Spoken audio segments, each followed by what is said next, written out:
ওং নমঃ শিবায়। হর হর মহাদেব। নমস্কার দর্শক বন্ধুরা, আমাদের চ্যানেলের নতুন একটি ভিডিওতে আপনাদের সকলকে স্বাগত জানাই। বন্ধুরা, আজ সোমবার, সপ্তাহের প্রথম দিন। সপ্তাহের এই প্রথম দিনটি বিশেষভাবে গুরুত্বপূর্ণ, কারণ আজ আপনারা যদি ভালো কিছু করেন তাহলে সপ্তাহভর আপনার খুব ভালো কাটবে। আপনি যা চাইবেন তাই পাবেন। আপনাকে পড়তে হবে না কোনো বাধা বা সমস্যার মুখে। তাই আজ সোমবার, সপ্তাহের প্রথম দিনে আপনারা আমাদের এই ভিডিওতে 108 বার শ্রবণ করবেন ভগবান শিবের রুদ্র অবতার শ্রী কালভৈরবের গায়ত্রী মন্ত্র। যে মন্ত্র আজ সোমবার শুধুমাত্র কানে শুনলে আপনার জীবন থেকে সকল প্রকার বাধা বিঘ্ন দূর হবে সকল সমস্যা। বন্ধুরা, কালভৈরব হলে মহাদেবের এক ভীষণ শক্তিশালী রূপ, যিনি সকল অশুভ শক্তিকে বিনাশ করেন এবং ভক্তদের সকল প্রকার বিপদ থেকে রক্ষা করেন। শিবপুরাণ মতে কালভৈরব হলেন সময় এবং ন্যায় বিচারের অধিপতি। ভক্তি ভরে তার নাম স্মরণ করলে অশুভ শক্তি দূর হয়ে থাকে, শত্রুর বাধা নষ্ট হয় এবং তার সঙ্গে সঙ্গে জীবনে আসে শান্তি এবং সমৃদ্ধি। বন্ধুরা, আজ সোমবার, সপ্তাহের এই প্রথম দিনে এই কালভৈরবের গায়ত্রী মন্ত্র 108 বার শ্রবণ করুন এবং নিজের জীবনে এক আশ্চর্য পরিবর্তন অনুভব করুন। এই মন্ত্র শুনলে মনে এক অদ্ভুত প্রশান্তি আসবে, নেতিবাচক শক্তি দূর হয়ে যাবে এবং ভগবান ভৈরবের কৃপায় আপনার জীবন সুখ সমৃদ্ধিতে ভরে উঠবে। তাহলে আসুন বন্ধুরা, আমরা এবার 108 বার শ্রবণ করি কালভৈরবের গায়ত্রী মন্ত্র। আং কালকলায় বিদ্মহে কালতীতায় ধীমহি তন্নো কালভৈরবায় প্রচোদয়াৎ। আং কালকলায় বিদ্মহে কালতীতায় ধীমহি তন্নো কালভৈরবায় প্রচোদয়াৎ। আং কালকলায় বিদ্মহে কালতীতায় ধীমহি তন্নো কালভৈরবায় প্রচোদয়াৎ। আং কালকলায় বিদ্মহে কালতীতায় ধীমহি তন্নো কালভৈরবায় প্রচোদয়াৎ। আং কালকলায় বিদ্মহে কালতীতায় ধীমহি তন্নো কালভৈরবায় প্রচোদয়াৎ। আং কালকলায় বিদ্মহে কালতীতায় ধীমহি তন্নো কালভৈরবায় প্রচোদয়াৎ। আং কালকলায় বিদ্মহে কালতীতায় ধীমহি তন্নো কালভৈরবায় প্রচোদয়াৎ। আং কালকলায় বিদ্মহে কালতীতায় ধীমহি তন্নো কালভৈরবায় প্রচোদয়াৎ। আং কালকলায় বিদ্মহে কালতীতায় ধীমহি তন্নো কালভৈরবায় প্রচোদয়াৎ।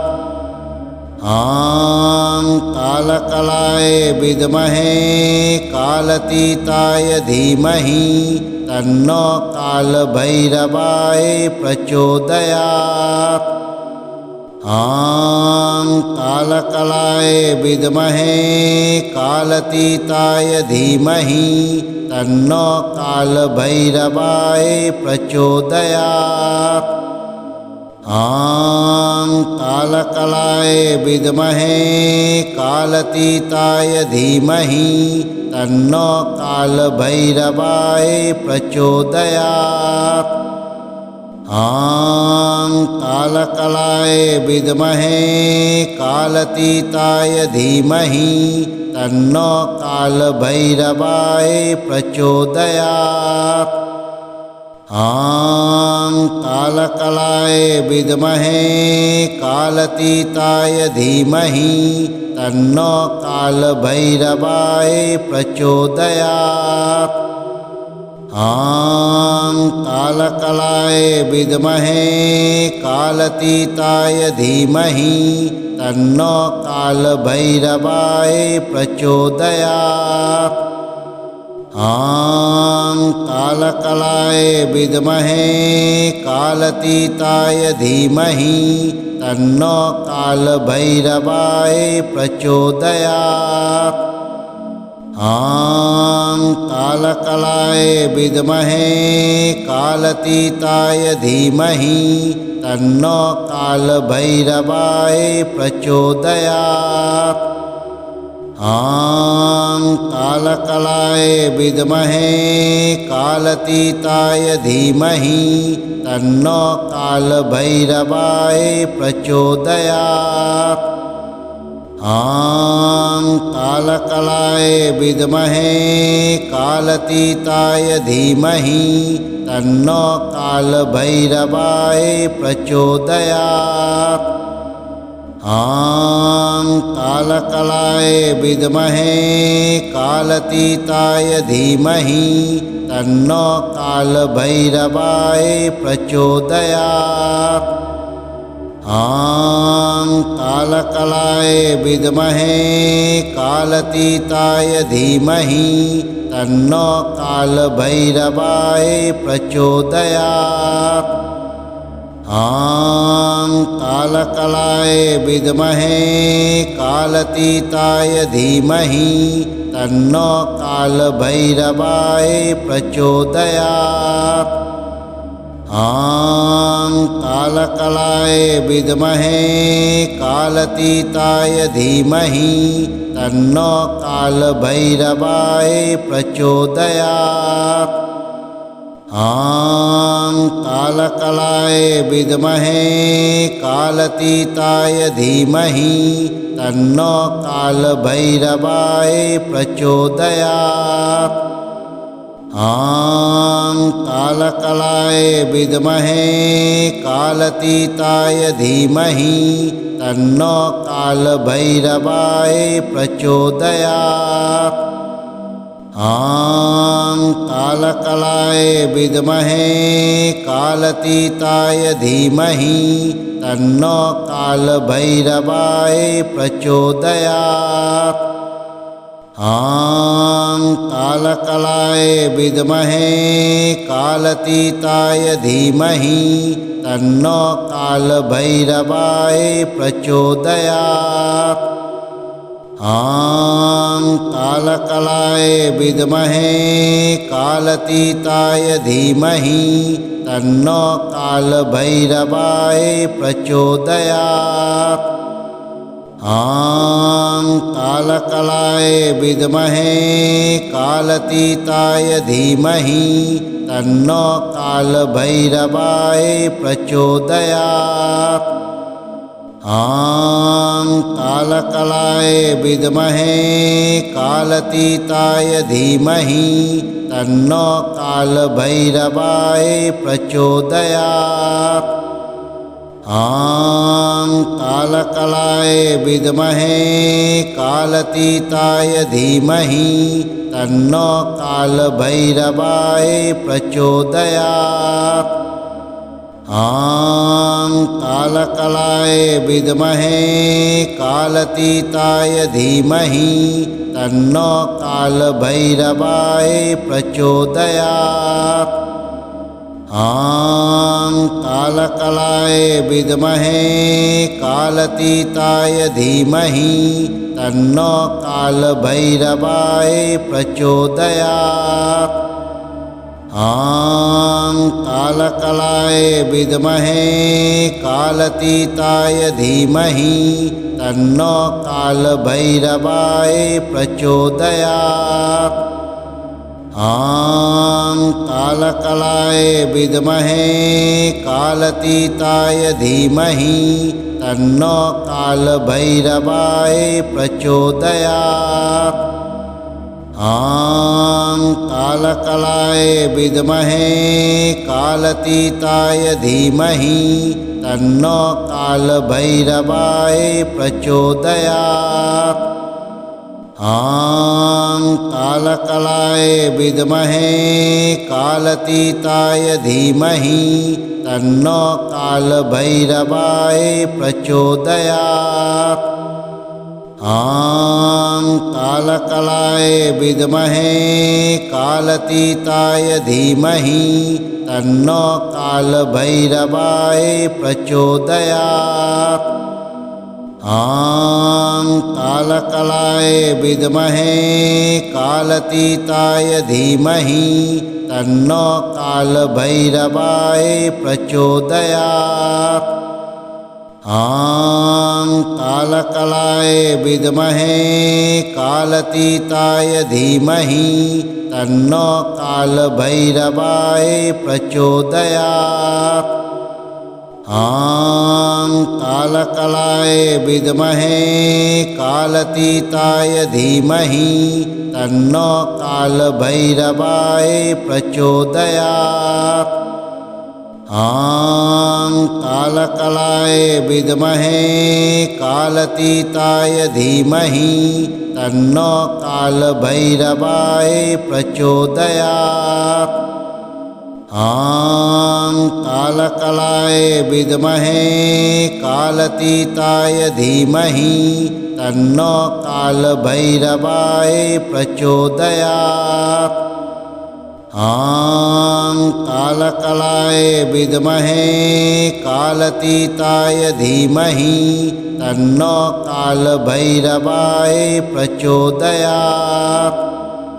ॐ कालकलाय विद्महे कालतीताय धीमहि तन्नो कालभैरवाय प्रचोदयात्। ॐ कालकलाय विद्महे कालतीताय धीमहि तन्नो कालभैरवाय प्रचोदयात्। ॐ कालकलाय विद्महे कालतीताय धीमहि तन्नो कालभैरवाय प्रचोदयात्। ॐ कालकलाय विद्महे कालतीताय धीमहि तन्नो कालभैरवाय प्रचोदयात्। ॐ कालकलाय विद्महे कालतीताय धीमहि तन्नो कालभैरवाय प्रचोदयात्। ॐ कालकलाय विद्महे कालतीताय धीमहि तन्नो कालभैरवाय प्रचोदयात्। ॐ कालकलाय विद्महे कालतीताय धीमहि तन्नो कालभैरवाय प्रचोदयात्। ॐ कालकलाय विद्महे कालतीताय धीमहि तन्नो कालभैरवाय प्रचोदयात्। ॐ कालकलाय विद्महे कालतीताय धीमहि तन्नो कालभैरवाय प्रचोदयात्। ॐ कालकलाय विद्महे कालतीताय धीमहि तन्नो कालभैरवाय प्रचोदयात्। ॐ कालकलाय विद्महे कालतीताय धीमहि तन्नो कालभैरवाय प्रचोदयात्। ॐ कालकलाय विद्महे कालतीताय धीमहि तन्नो कालभैरवाय प्रचोदयात्। ॐ कालकलाय विद्महे कालतीताय धीमहि तन्नो कालभैरवाय प्रचोदयात्। ॐ कालकलाय विद्महे कालतीताय धीमहि तन्नो कालभैरवाय प्रचोदयात्। ॐ कालकलाय विद्महे कालतीताय धीमहि तन्नो कालभैरवाय प्रचोदयात्। ॐ कालकलाय विद्महे कालतीताय धीमहि तन्नो कालभैरवाय प्रचोदयात्। ॐ कालकलाय विद्महे कालतीताय धीमहि तन्नो कालभैरवाय प्रचोदयात्। ॐ कालकलाय विद्महे कालतीताय धीमहि तन्नो कालभैरवाय प्रचोदयात्। ॐ कालकलाय विद्महे कालतीताय धीमहि तन्नो कालभैरवाय प्रचोदयात्।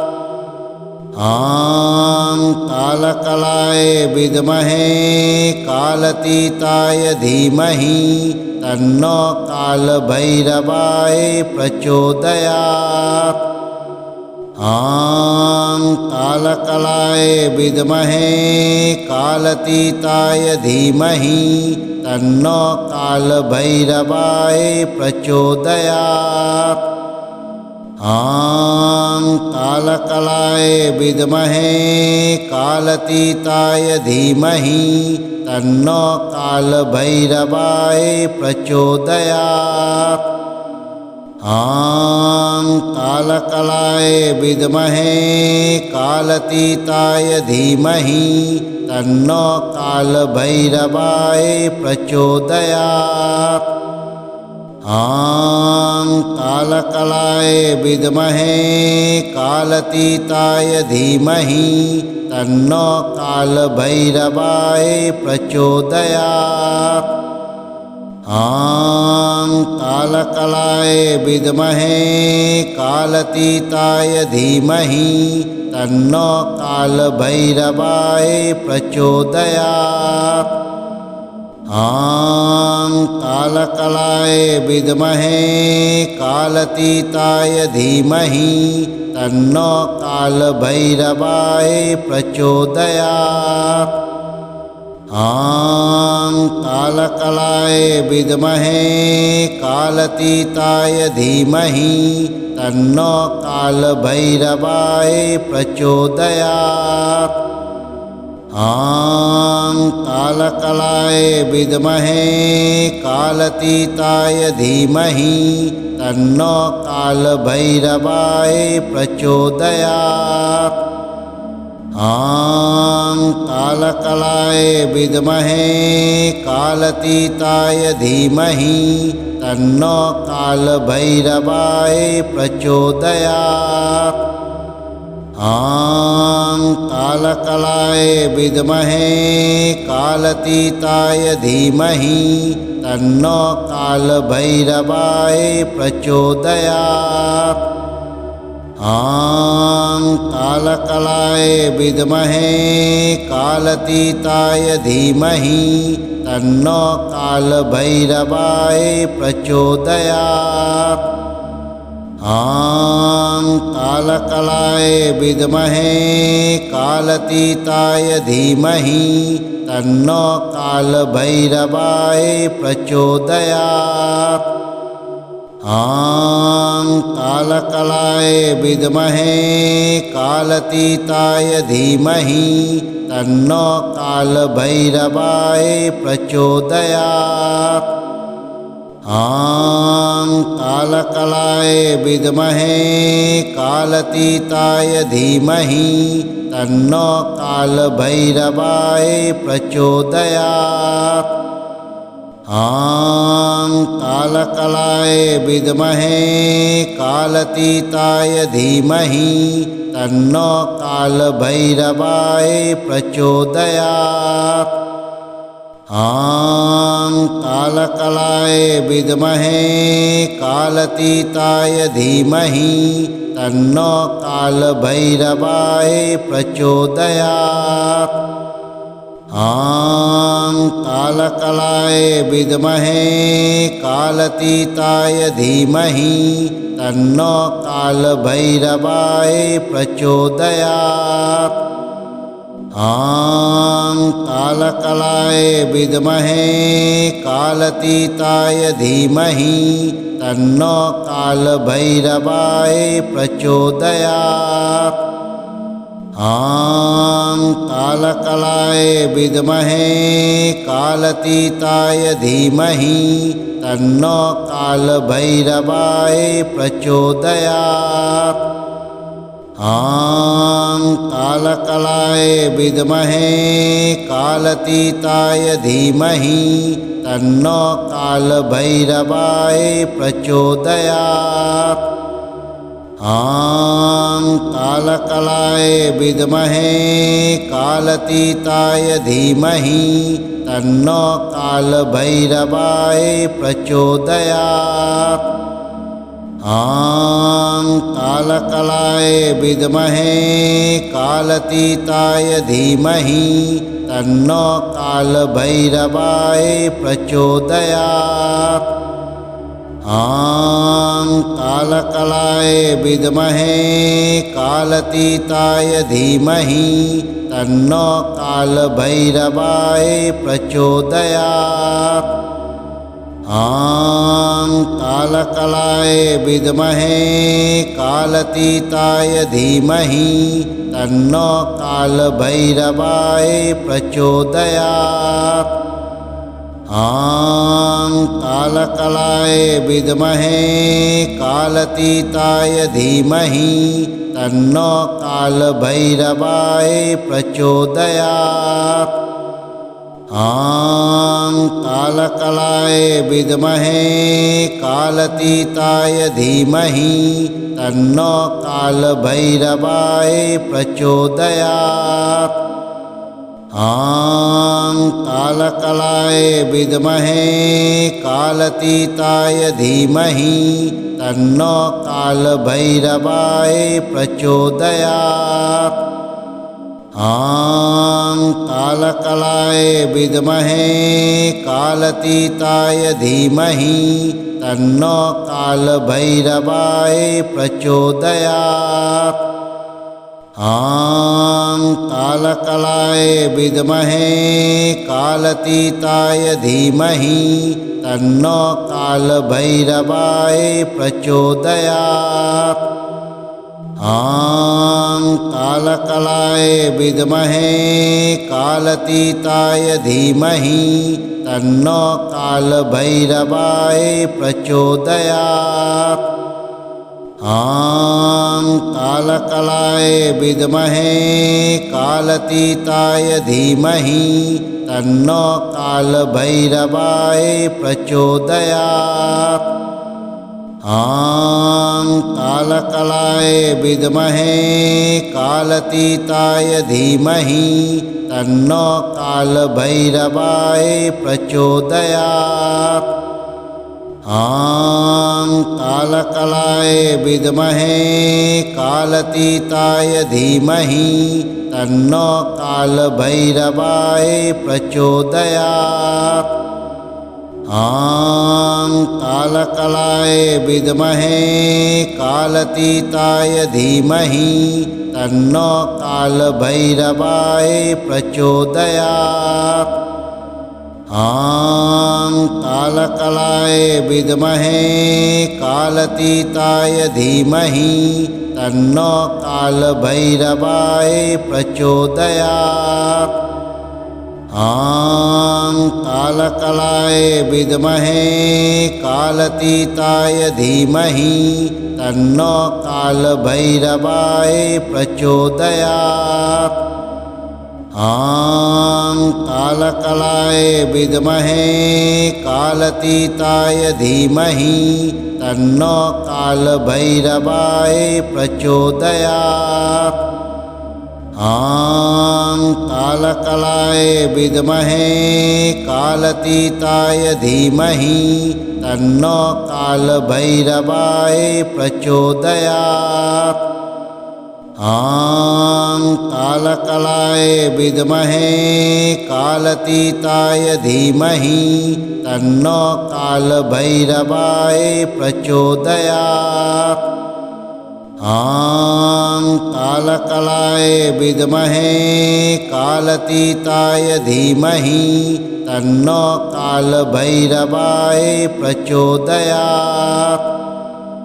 ॐ कालकलाय विद्महे कालतीताय धीमहि तन्नो कालभैरवाय प्रचोदयात्। ॐ कालकलाय विद्महे कालतीताय धीमहि तन्नो कालभैरवाय प्रचोदयात्। ॐ कालकलाय विद्महे कालतीताय धीमहि तन्नो कालभैरवाय प्रचोदयात्।